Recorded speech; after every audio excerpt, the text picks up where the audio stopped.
Isang matandang bulag na babae ang naghula sa mangyayari sa taong 2025 hanggang katapusan ng mundo. Mga hula ni Baba Vanga.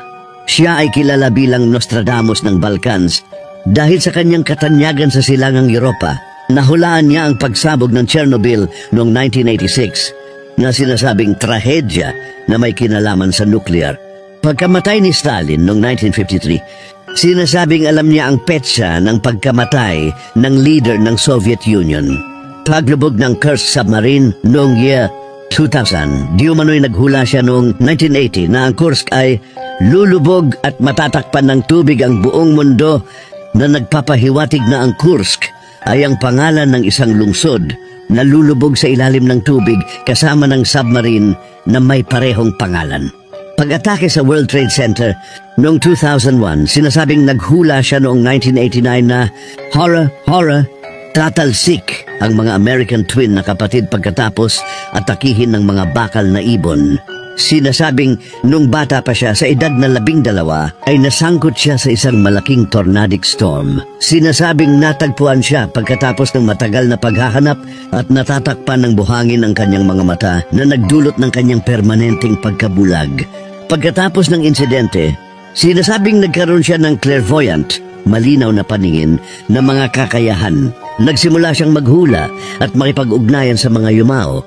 Lumaki ang kanyang katanyagan noong World War II, kung saan dinarayo siya ng mga tao upang malaman ang kinaroroonan ng kanilang mga nawawalang kamag-anak o para makahingi ng tulong sa panggagamot.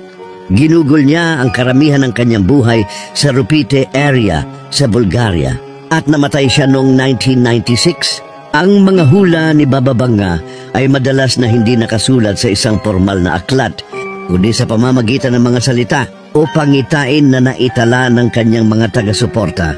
Ang kanyang mga tagahanga ay nagsasabing umaabot sa 80% ang katumpakan ng kanyang mga hula. Si Baba Vanga ay may mga hula na umaabot hanggang sa libu-libong taon, bagaman ang mga ito ay mas kontrobersyal at mas mahirap patunayan. Sinasabing ngayong 2025, magkaroon ng pagsiklab ng digmaan sa Europa.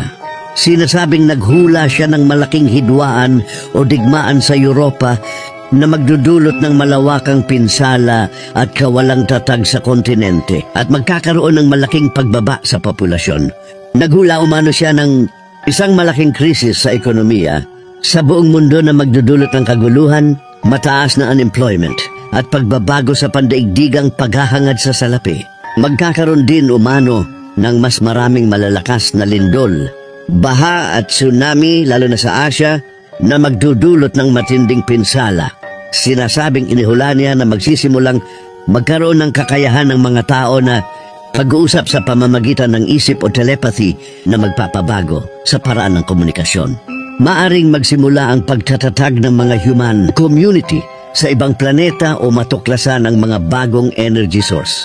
Ito ang isa sa pinakanakakagulat na hula, na ang mga tao ay magkakaroon ng unang contact sa mga extraterrestrial being o aliens na makakaranas ng mga pangyayaring may kaugnayan sa alien life. Magkaroon din ng pagbabago sa orbit ng mundo at pagkakaroon ng bagong sakit. At sa mga susunod na mga taon, year 2028, paglalakbay ng tao sa Venus, 2033, matinding pagtaas ng antas ng dagat o polar ice caps melting, 2076, babalik ang mundo sa komunismo o isang katulad na sistema.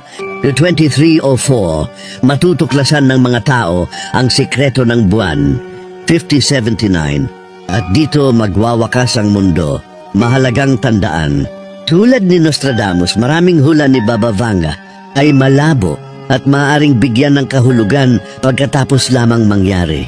Ang isang kaganapan, karamihan sa kanyang mga hula ay isinalin at ikinuwento ng mga tao pagkatapos ng kanyang kamatayan, kaya mahirap masiguro ang orihinal na salita at konteksto. Napakalaki ng kanyang impluensya sa kultura, lalo na bilang simbolo ng mistisismo at spiritual na pananaw sa silangang Europa.